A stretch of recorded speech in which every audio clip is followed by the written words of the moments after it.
I always said that art is like life. Our art never looks like what we think it's going to be in our mind's eye, right? It never does. It's always look totally different. But this is good. And this is something you created. And this is what you have. So like, let's make the best of it. Welcome to Artists and Offices, a podcast that explores, through interviews with working artists, the idea that the work you do for pay supports the work you do for love. I'm your host, Rebecca Bird Grigsby, visual artist, mom of two, and full-time project manager by day. In 2017, I left my day job at the time and spent 2 years rebooting my studio practice while navigating the uncertain terrain between day jobs and creative work. In Season 1, each episode offered a conversation with an artist balancing their day job with their art practice. This season, I'm stepping outside of the office to talk with artists who are also parents, creative people at different stages of their careers and caregiving about what it really takes to make art while raising kids. I'm so excited to welcome Meredith Steele to the podcast. Meredith is a painter and educator whose work is rooted in a love for the everyday. In 2020, she created 100 Paintings of Oakland, a project that led to major commissions with Chandra Cerrito Art Advisors and a body of work now permanently installed at the John Muir UCSF Berkeley Outpatient Center. She's had solo shows at the Compound Gallery in 2023 and 2025, participated in group exhibitions including the 2023 DeYoung Open, and holds degrees from the Savannah College of Art and Design and Winthrop University.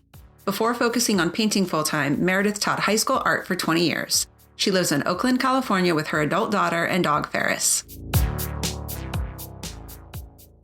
Meredith Steele, welcome to Artists and Offices. Thank you so much for agreeing to be on the podcast. If you look at your website under other teaching projects, and we'll talk a little bit more later about your career as a teacher. You scroll all the way to the bottom, you see an example of student work from a gingerbread house competition, and next to it is an example of a cardboard camera. And interestingly, I once made a gingerbread Polaroid, and I'm just curious, what other unusual assignments have you given your students over the years?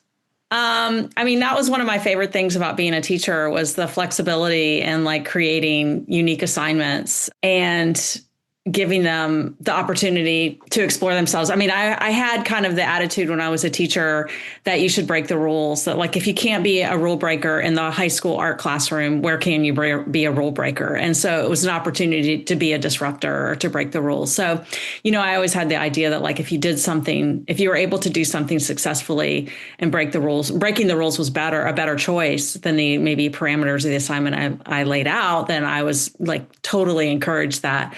In fact, I remember when we did that, there was a gingerbread house competition at the school. And so we with advisories, like with little homeroom groups. And so we made that Golden Gate Bridge and then that you mentioned, and then we got disqualified because we didn't actually make a house.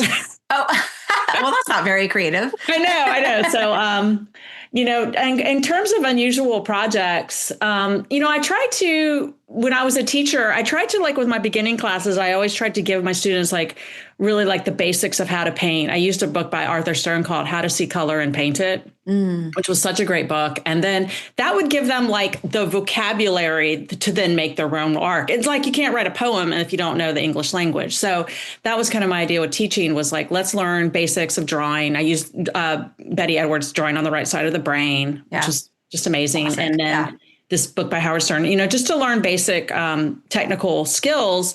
And then I would give them an assignment that would be like, show the inside and the outside of something simultaneously. So it was like, that was more advanced projects, right? So those were, show me a piece that demonstrates contrast. And so the idea is like, you're talking about incorporating all the principles and elements of design and how you can like show these ideas. So we kind of build up to that. And then those projects would lend themselves to be more open-ended for students. So it's hard for me to think of one thing off the top of my head. I know one time, let's see, I taught like what was called a mini term where we had a week to just do whatever we wanted. And I had the students all stretch like 5 by 5 foot canvases and just do like large scale painting for a week, which they never had time to do, right? Who has time that's to do? Cool. Not many. Yeah. So that was really fun. Oh, that's really great. Yeah. Give them opportunity to work big, like early on. Yeah. Yeah. And I always like to introduce them to other artists and to get them to see artists who were creating things that were unusual and unique. And So, yeah, I love teaching. I just taught a class through UC Berkeley Extension. So that was the first time I'd been back in the classroom or not technically in a classroom because it was on Zoom, but first time I'd working with students in a few years. And I really enjoyed it. Yeah. Well, to back up a little bit and talk about your own art training. So you write about how, you studied art in the South. You're originally from North Carolina, and I believe you did your undergrad work at Savannah College of Art and Design, and then went on to Winthrop University in South Carolina for your MFA. But, you're now very much, I think, inspired by, but also very much part of the Bay Area kind of legacy, ongoing legacy of painting. So I'm curious, what brought you to Oakland in 2009? So I was married at the time. I'm not divorced. I was married, and my ex-husband got a job here. And I thought it would just be like a few years in the Bay Area, and here I am 16 years later. So, and it's funny because I remember at Savannah College of Art and Design doing a still life, a Wayne Thiebaud inspired still life in one of my early painting classes. And I had that book. And then I learned all about like Diebenkorn and Joan Brown and Nathan Oliver and the whole Bay Area figurative movement. So I had this really well-worn, that book, the Bay Area figurative movement book. I had just such like a well-worn copy of it that I carried around and loved like kind of the economy of brushstroke and the use of light and the capturing of light. So then when I moved to California and I was going to a figure painting group, I was like, wow, I'm doing it. I'm in the Bay Area and I'm doing figure painting. So it was very cool. And I feel very lucky to live here and to like, when I was a teacher, telling my students all about the history of art in the Bay Area is really special. Yeah. And is it true? I mean, I'm not from the Bay Area originally, but I've lived here for a long time now. And I did part of my own art education here. But, I remember when I moved to Boston for grad school and people would always talk about the difference in light, like there's just like the difference, even not just California, but kind of the West in general. I mean, did you observe that yourself? Like, is it really that different? Yes. And I think it's hard for me to put my finger on it. I feel like capturing light and color is something that just kind of like feeds into your brain a little bit. Like even now that it's like August, almost mid-August, I can just tell the light of the day is a little different. But that definitely has inspired a lot of my work. Just walking around the neighborhood. I did this 100 Paintings of Oakland series, and that series started from me just walking around the neighborhood during the pandemic, walking my dog and seeing like the way the light would hit hit a building. And just looking at shadow and light. And I don't know, it just totally inspired me. And I think it was from my looking at all those paintings through the years. Yeah, totally. So you saw them in print and then you came here, you could actually experience it. Kind of and I think it's just observation. It's just like careful observation and just picked up on it. Yeah. And so I know there's you have a few paintings of the colonnade at Lake Merritt here in Oakland. And I love those because I've often thought I don't run the lake as much now, but I used to. And the light is so different at different times of day and different times of year. And I thought like it'd be cool just to do like a, almost like a time lapse of painting. That's kind of what you did with those, like just kind of studying how the light, or at least that's what I get from those is like, you can really see different angles, the way the light is coming through at different oh yeah, the light's totally different at different times of day, and it's really fun to capture that. One time I was in Mexico and I did a little series of like 4 paintings. They were like 10 or 15 minutes each, and it was just like as the sun set and watching the different light change. It was very analog time lapse, right? But, yeah, exactly. Yeah, it was. Yeah, I love seeing that. I love capturing it. There's something about painting and that helps me to really like soak in or just sink into what I'm seeing. Yeah, it's like that way. Intentional kind of slow observation over time. Yeah. And I'm sort of jumping around, but do you do like how much of your work is kind of in, plein air versus from photographs or is it a combination? I don't do as much plein air recently. I have in the past, but I find that when I'm doing these architectural structures, be they like storefronts or, I like to do that a lot. I like to do window reflections and storefronts and street scenes and like the Lake Merritt pergola, that those things work. I generally don't do them plein air because they get really detailed, and I tend to get really into what I call the microcosm of the painting, where I'm into like very little detail. And so it just tends to lend itself better to me working in the studio. But I love to do plein air. I feel like if I'm doing like a pure landscape, trees and lakes or sitting on a hilltop, that it's really hard to capture that variety of hues that you see in a plein air setting in a camera. So interesting. That kind of experience works better when working on plein air. Yeah. So you mentioned already, obviously we've already talked a little bit about your teaching. And I know you taught for, was it like 20 years? 20 years. How did you get into teaching? And was teaching part of your impetus for getting your MFA? Yeah, I think so. I mean, I got my BFA in painting, and it's funny because, I've heard other artists talk about this on your website. Yeah, I was like, I guess I'll get my MFA so I can think I'm going to paint. But I remember when I got my MFA sitting next to a guy who was getting his MFA in music, and he looked at me, he's like, what are we going to do? This was just kind of funny. And this was in 1997. So yeah, and then what I ended up doing was I was living in Raleigh, North Carolina, and I started teaching at a small college there, actually called Meredith College, and it's a women's college. And I taught there. I taught like 2D design and some color theory classes. And then I also started teaching part-time at a private school, a 6 through 12 private school, teaching high school art. And I don't know. For me, it was, it was a full-time job. It led into a full-time job with healthcare and all that kind of stuff that I needed. And it was a great fit for me. I had a lot of autonomy to design curriculum and to work with students and to incorporate a lot of art history, which I really liked. And so I started teaching at this high school, I guess around the same time. I was, teaching part-time at each and then went full-time into the high school. And then I did that for 10 years in North Carolina. And then when we relocated to California, my daughter was 3 at the time, and I ended up finding a job and working for 10 years at a school in California too. A private high school. So, I mean, yeah, and I'm grateful that my MFA I don't have a teaching credential, which is interesting, but, just years in the classroom really provided me a lot of experience. When I was in grad school and I was applying for jobs, well, actually, I had also just should backtrack just a minute. One of my professors in grad school actually gave me an opportunity to teach like a summer program in Georgia for like gifted students in the arts. And so that experience really like introduced me to teaching and gave me a portfolio of student work that I could then use to like apply for jobs. So that was really helpful. And I was really grateful for that opportunity. And it was just like, just a little summer program for a few weeks that really got my foot in the door. I really appreciated the opportunity to work for students, have that aha moment that one of my professors in graduate school said when I was applying for teaching high school. He said, oh, if you're going to teach high school, you have to have a good sense of humor. And that was, I always say that was like the best advice I ever got, because it is true. Like you just got to like lend yourself to like not take yourself too seriously with teenagers, but they have a lot they want to express. Some of them, are on, some of them are off, and like all of us. And, but it was really fun to be able to help them kind of realize some of their creative visions that they had. Yeah. So sorry, just to understand the timeline a little bit, you did teaching, a little bit of teaching between undergrad and grad school, or did you go right into your MFA? No, it was right. It was during grad school is when I taught during the summer. Oh, so I see. During grad school. I didn't teach in between. Like a lot of us, I think I waited tables in between, and then was able to go right from grad school into like these part-time teaching gigs that I pieced together until that ended up just being a full-time teaching at the high school level for 20 years. Yeah.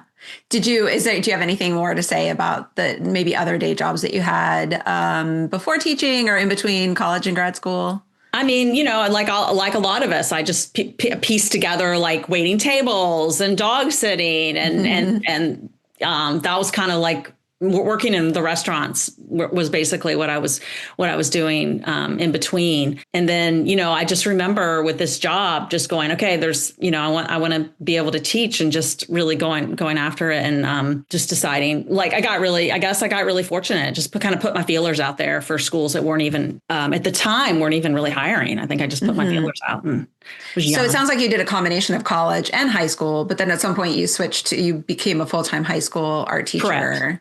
And that was intentional, or it was just sort of the opportunities that were around? Because they seem, different. I think a lot of us go, or at least 15, 20 years ago, I think this has changed a bit.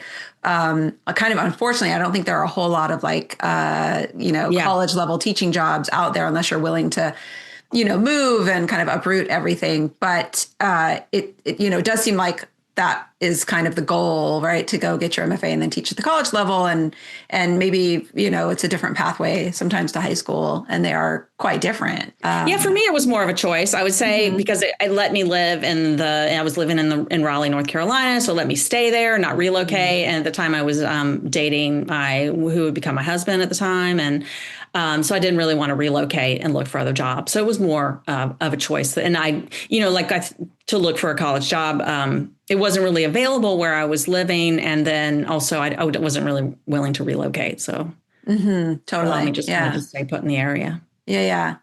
So one of your teaching kind of truisms, as you describe them, is if you're stuck, pick a theme and do 20, 50, or 100 sketches on that theme. Or I would imagine you could swap out other things for sketches, right? So, and as you've already mentioned, during the pandemic, you started your 100 Paintings of Oakland project.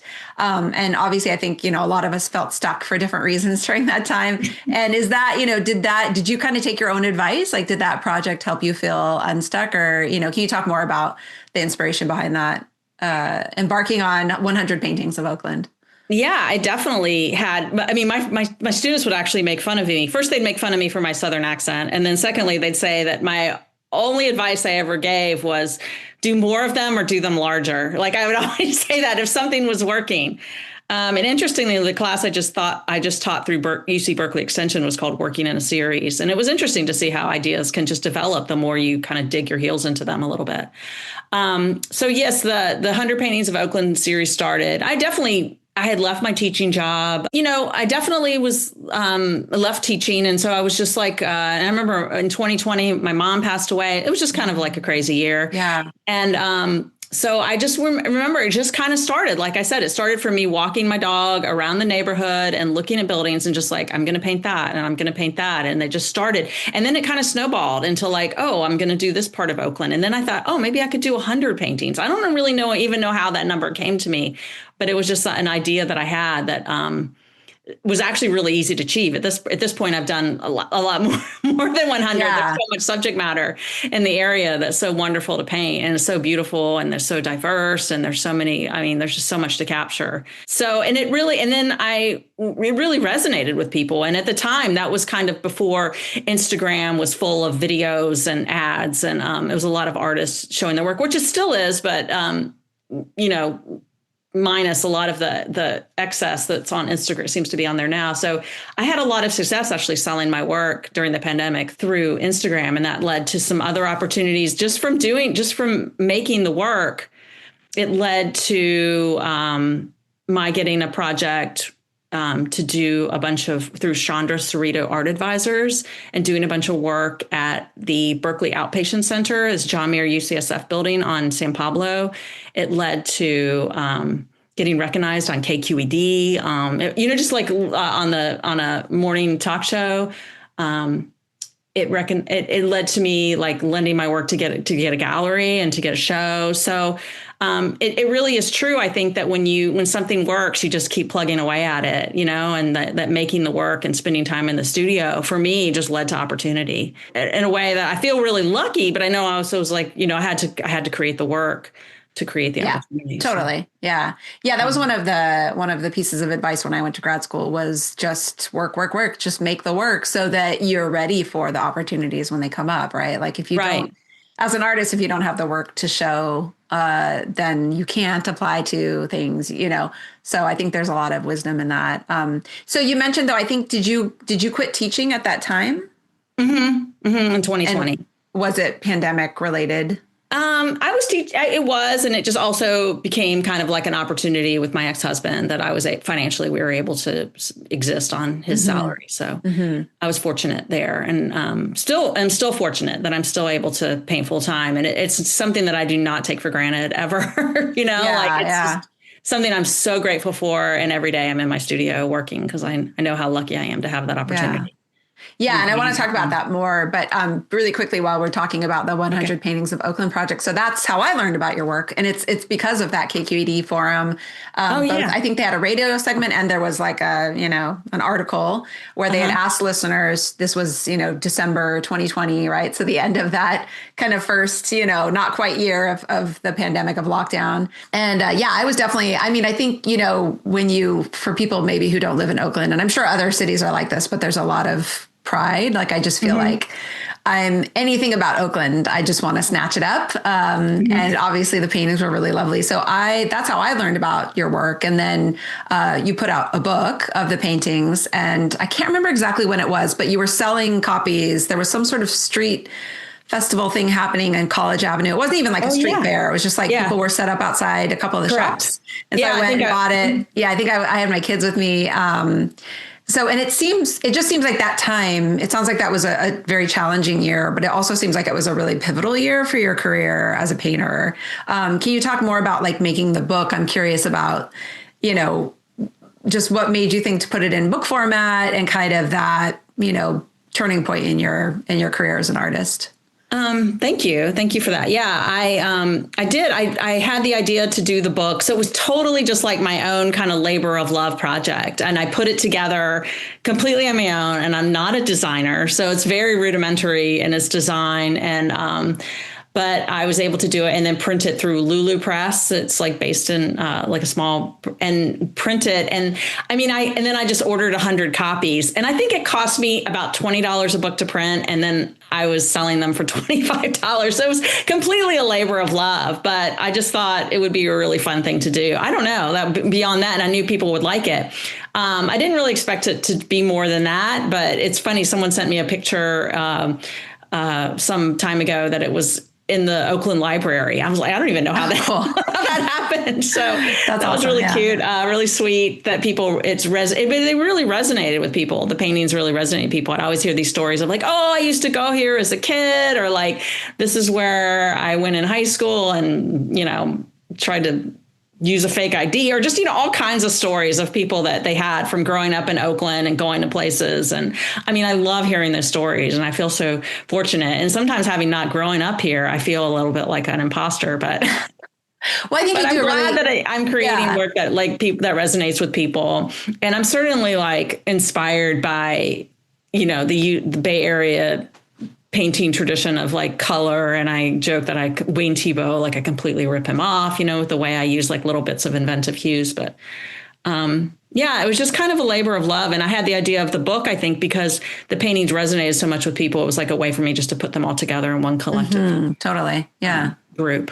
Yeah. Well, I think it does a good job of like you're tapping into that kind of legacy of like, Bay Area figurative painting and the color that we all love, and the light, but it's showing kind of all the sort of beauty and grit of Oakland, right? Like I always think like it's such a photogenic place. I'm always like, why aren't there more movies, filmed here? And so I feel like that's what I loved about it, is like you're showing they're beautiful paintings, but you're showing like graffiti and like, like crazy, storefront windows. And it's not just like the kind of like the beautiful sunset over the lake, which is lovely, but it's kind of getting at both. Yeah. Which I think I would imagine is what people are really, really love about it. Thank you. Thank you. Yeah. Like one of my favorite ones was, I think, like a dumpster I did of Jack London Square, and it's interesting that you mentioned the sunset, because I think I'd rather paint the way the sunset affects light than a sunset itself. The way the light of a sunset hits a dumpster is more interesting to me than a sunset. Yeah, totally. It's like the light, that sunset, that sort of evening glow on the Grand Lake Theater, not the other way, the capturing the sunset, which I think, a photograph is probably better capable of doing that. But what's interesting is kind of how the light is hitting everything else in kind of the opposite direction. Yeah. Okay. So you're pretty prolific. Obviously you created these 100 paintings of Oakland and beyond, and you've done other work. And we've already talked a little bit about, kind of how you attribute some of your success, at least to, just kind of getting in the studio, making the work, and that you just kind of quote, just keep producing. And so this is like a pretty broad question. And I know I believe your daughter is in college now, but I'm curious how, again, like with you, I feel like, you have the benefit of kind of being able to look back over a career and kind of this whole childhood and adolescence, right, of your kid. But as this podcast is now kind of, shining a light on what it means to be a parent artist and how you juggle these things, can you, kind of think back to how you balance like that work ethic and consistency with both teaching and, motherhood in the past as your child has grown into adulthood? So, yeah, I think being a mother and painting, it's interesting because I've always felt, I think, like my painting was like my other child, because I remember I had my daughter in 2005 and a lot of people I knew started having their second child. And I thought to myself, no, everybody's here. The family, like the party is like full, like everyone's arrived. I saw one child was like really all I wanted. And I think it was a lot of wanting to just like, I love the experience of being a mother is unbelievable, but then also really love digging into my art. And for me, I don't know. Like the idea of having another child wasn't something that really like that I wanted. I felt, and I also felt at the time, I knew like for years that I always wanted to be a painter, if I could. And so I felt like once you become a mother, you feel like this desire to show to your child, like, look what you can do and look what's possible. And so just by working and working and working, I try to demonstrate that like hard work can turn into opportunities. And I try to show that to her. It's funny. One time recently, I was having dinner with some other mom artists and makers.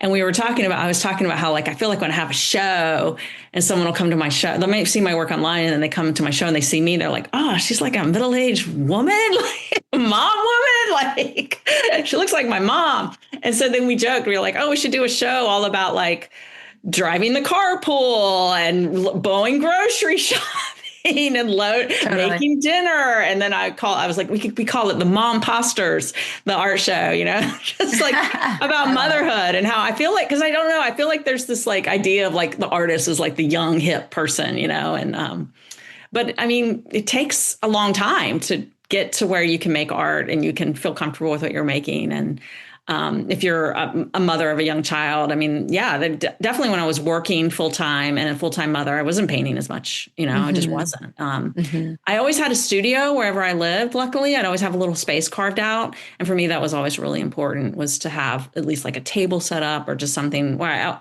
I could create. That was always really important for me, so that if she, went down for a nap when she was young or was, I had a little bit of time, I always had a space to go. And that was always really important to me. Yeah. I mean, I think that is the reality, is that if you're, there are times when you're sort of more in the thick of it. And I'm wondering I think it's, as my own kids get older, I can see that as well. I'm less anxious about periods when I'm not creating work, and kind of finding what I need out of that, alongside working and parenthood. But I think when you're in the thick of it, it's really hard. It becomes almost like existential, maybe. So I'm like, did you kind of have that long view? Would you say, are you just the kind of person where you knew it was going to come back more like I guess, can you remember how you felt in those periods, like when your daughter was little and you were teaching full time? Were there ever moments where you were sort of freaked out about not having a lot of time? Or because I think different people, like I talk to different people are, I think, kind of naturally have that long view of like, I'm in it for life, it's going to come back. But I think when you're in the thick of it, it's really hard to be patient, maybe. Yeah. It was definitely hard. And because I remember like my daughter would be young and I couldn't wait to go pick her up from school so I could see her. And a student would ask me, Miss Steele, can you help me after school today? And I would think to myself, no, and I didn't want to be that kind of teacher, that I couldn't help a student after school, but I wanted to be with my own kid, So yeah, it was totally a pull of like wanting to be a good teacher and wanting to help these kids, but like they weren't my kids and I wanted to be with my kids. And that's not even your own painting, like that. Yeah. That doesn't even take into account like how. That's not even my artistic career, right? That's just like work. That's just working parent, which is very difficult. But so yeah, I think that like it definitely. But in terms of my art, I think I definitely did. I just felt overwhelmed, and probably. But I think I was always plugging away at it a little bit, and maybe that's why the long view. Maybe it wasn't something that was in my head. I think it was just something that I thought I could plug away at just a little bit. I mean, I think there's I know Chuck Close has been canceled, but I think there was a Chuck Close quote where he just said, if you plug away a little bit at something, eventually you have something. And for me, that just resonates with me. Like if I just plug away a little bit at my studio every day, eventually you're going to get something. So it's just kind of been an attitude that's really been helpful for me. Yeah, totally. I think of chipping away, like I'm just chipping away. And if I just keep chipping away, like, Yeah. and again, I think that's one thing I'm really enjoying about this season is talking to a variety of artists at different stages of both their artistic career and their parenthood, right? So some people have younger kids, some people have older kids. And I think for me, it's so interesting that you say like, wondering if people come in to see your work and think, oh, who's this like middle-aged mom? But for me, I love that because, and I think I'm a little younger than you, but not much. And so I'm right there with you. But for me, as someone who, like, because it is, it's just hard, like life, work. I think the reality is juggling work and art and kids is really, really hard. And I think it can be just when you're in the thick of it, it can be really challenging to be satisfied, I guess, with chipping away. So it's just really, for me, it's very kind of hopeful to talk to, people who are at different stages of that, to say like, you do get more time. It does get easier to go to residencies and things like that. Or maybe you do find a way to work less and spend more time on art. So I love the idea of having a show that's just like middle-aged moms making their work.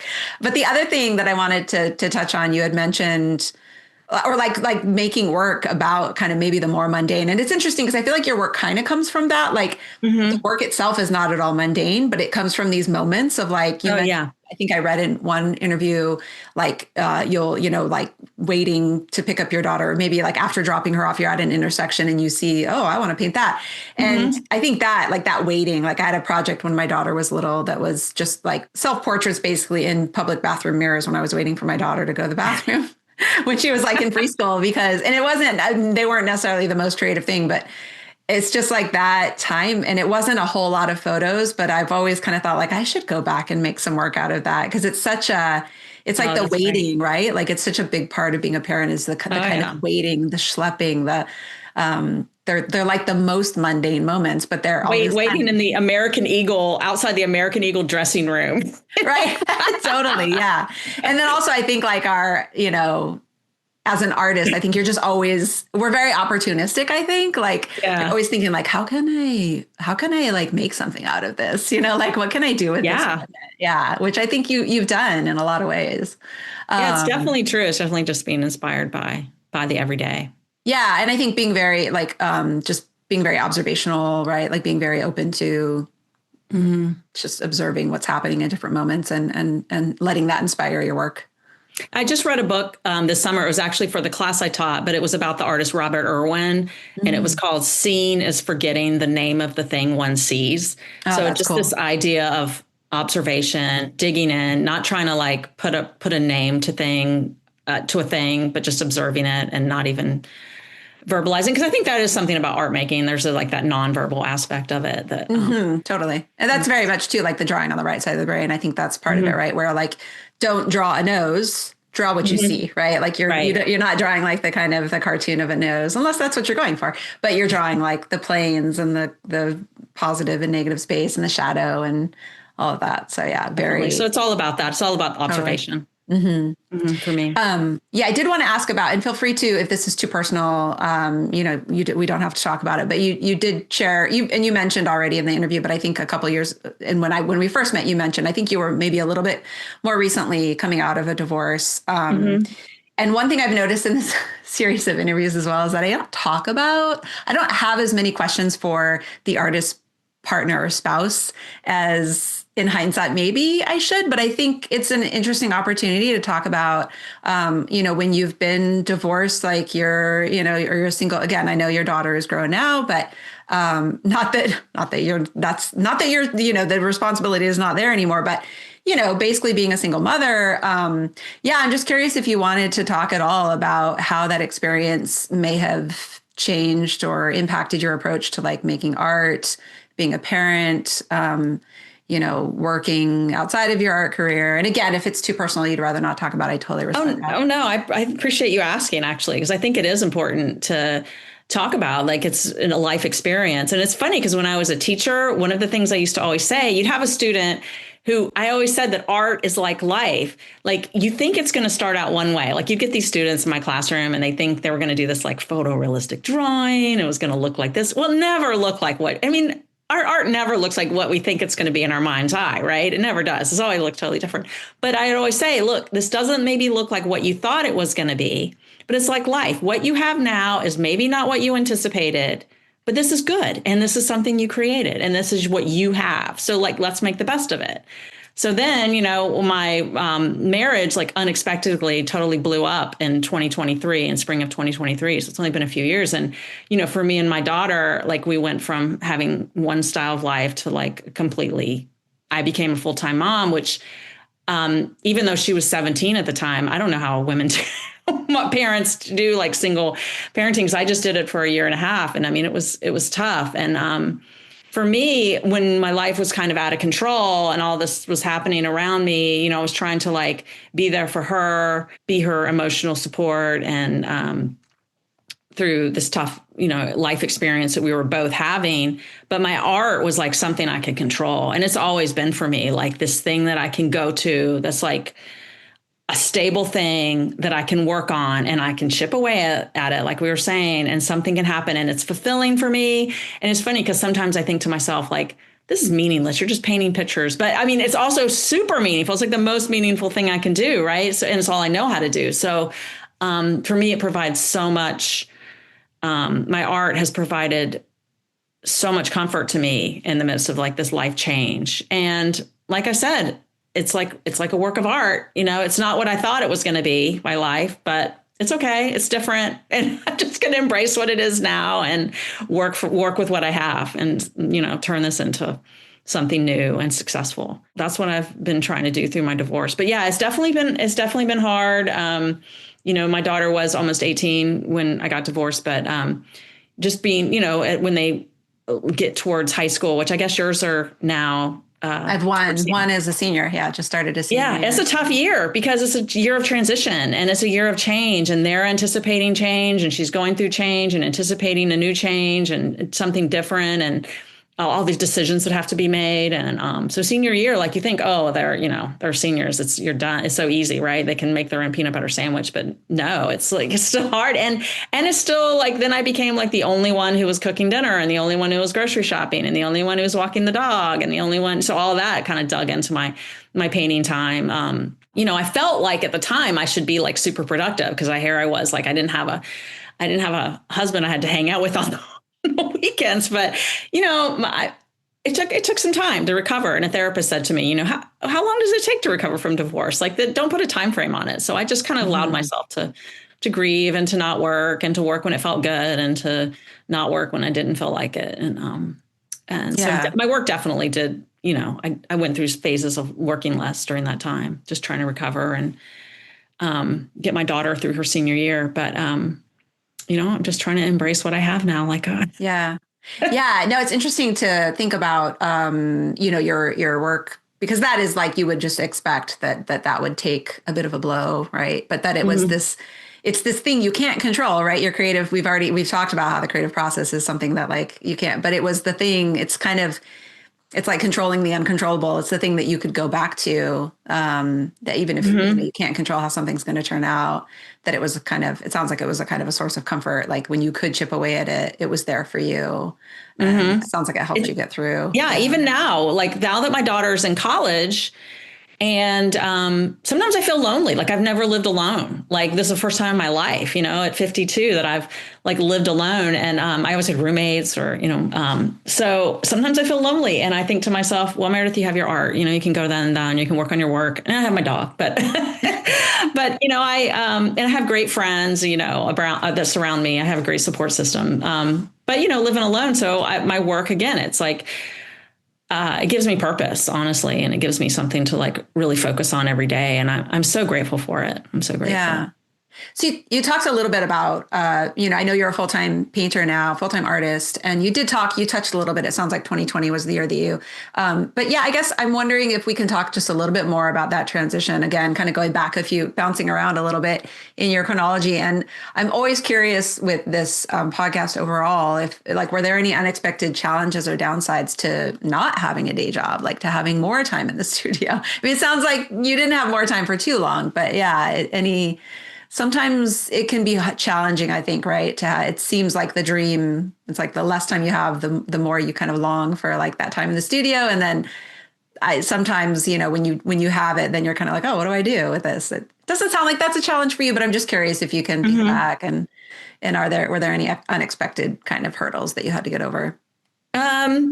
I think there, making yourself be disciplined obviously is something, I'm so quick to like, oh, I need to take a nap. And I do take a nap. I allow myself to nap, which when I was in the classroom, I couldn't exactly do that. I think I did miss teaching. I miss like the give and take, that's why I was happy to go back and do it part-time this summer, because there's something that you get. I get a lot from teaching, from talking to other people about my work. It's definitely fulfilling. It's rewarding. It helps me. It's reminders of, this is why you're doing your work, or this is something you should maybe think about with your work. When I say it to a student, it's like the comparison of art and life. It's like it's advice I need to heed myself. So I did miss that. And I mean, I think once you're a teacher, you're always a teacher, because I would like go to a show. I love to go to shows at the MoMA or the De Young, like the Ruth Asawa and Amy Sherrill and the Tamara Dillon Pica. I love going to shows. And like, so I always go to a show and then be like, oh, that could be a project, or this could be a project, or I could do this project. So I'm always thinking like that. So I do miss that. And, so if I can continue teaching part-time, I would like to, just because I love that interaction, and I love being able to share what's taken me years to figure out. So your daughter is, and correct me if I'm wrong, but I believe she is going to be starting her sophomore year studying fashion in New York. I know that probably seems really stalkery. Do your research. I follow you on Instagram. So I do remember you posting a picture. So yeah, I guess, we've talked already a bit about kind of juggling your own creative ambitions with motherhood. And I'm curious, it's interesting to have, your daughter going into her own kind of creative field. And do you think like you're being an artist influenced her decision to study a creative subject like fashion? Well, interestingly, she is a fashion business major. So okay. She's not, and she toyed with the idea of, studying fashion design. And she took a summer program at CCA in San Francisco last summer, or the summer before her senior year. But I could see in her that she's not like a maker, like I'm a maker, like I'm constantly like cutting something up or crocheting something together, or just like, I think you're like me in that sense. So just like constantly creating. And I could see that she wasn't necessarily like that, which is fine. That's just like who she is. So I thought I was actually comfortable with the fact that she decided to be a fashion business major. But it was funny when she was she did apply to some programs thinking she might be a fashion design major. Mm-hmm. And she was so resistant with my helping her with her portfolio, which is such a mother-daughter thing. Like, totally. I read that book years ago. I can't remember the name of the author, but it was called Untangled. And it was basically about how. I just finished it. Oh, yeah. My daughter is 12 and a half. Yeah. Yes. I was like, I have to finish this. I'm running out of time. So that book was so helpful to me to realize that when they want to be their own person, they're going to separate from you as a way to be their own individual. And I thought, okay, so everything she's doing is normal. So when I said, I can help you get into these schools if you want, help me. I can help you with your portfolio. I've been an art teacher for 20 years. I've had many kids go to art school, and she was just very resistant to it. And of course, my feelings were hurt, of course, but I just said, look, this is normal. This is totally normal, and she'll still come back to me when she needs something. They have that analogy in the book of you're like the edge of the swimming pool, and they'll swim to you when they need to hold on, and then they'll swim away. That, yeah.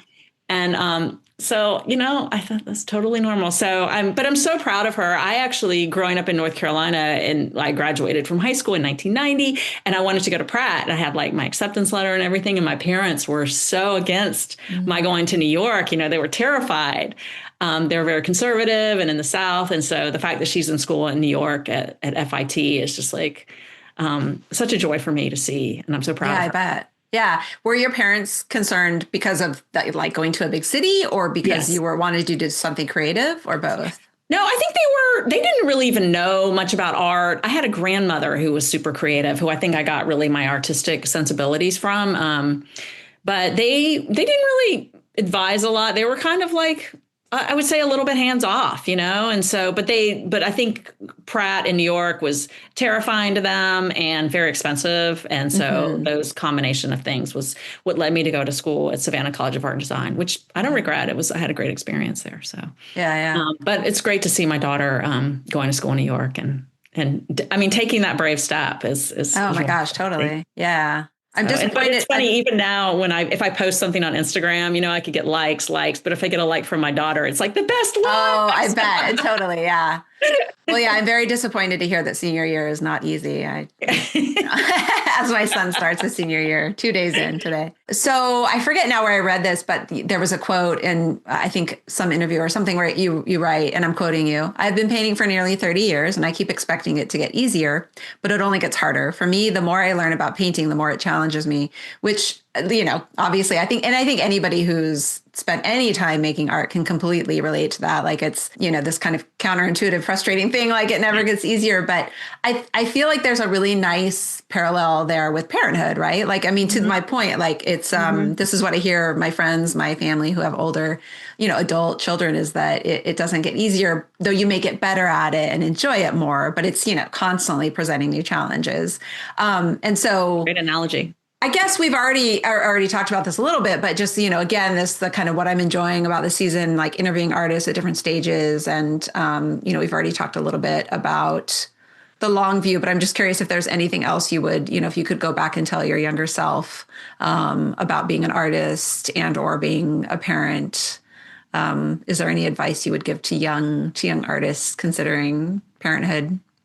Well, I think both of them, there's like, everything's a phase, like with parenthood, you think, oh, I'm never going to sleep again. And then you realize, like, we're out of it. And like with your art, you're like, I'm in such a funk, I'm never going to think of any ideas. And then you get out of it. So like, everything's a phase and you grow out of it, and life is constantly changing. And that's really the only sure thing about life and parenthood, and is that it's constantly changing and evolving. And it's just this journey that you've got to like continually readjust to. And so I think that can be, maybe it's unsettling to think it's not set forever, but it can also be really freeing to know that, like, there's opportunity for change. They're going to change, you're going to change, and it's all phases, I feel like. Yeah. For better or worse, things change, right? Like if you're going through a good period with your art too, right? Like it might not last forever, but if you're going through a tough period, whether it's with your toddler not napping or you're stuck on something in the studio, it'll probably get better. You just have to keep at it. Right. For sure. Yeah. You just have to keep at it. Yeah. Well, so I'd love to end. I have one more question. I just want to ask you a few questions about like showing your work in the creative community here in the Bay Area. I think there's an entire section on your website devoted to the figure studies you've done with the East Bay Figure Painting Group in Berkeley. It sounds like that was when you were newer to the Bay Area, or yeah, those are great. Thank you. And then in terms of showing your work, you've had now a couple shows now at Compound Gallery in Emeryville. Your work was included in the DeYoung Open in 2023.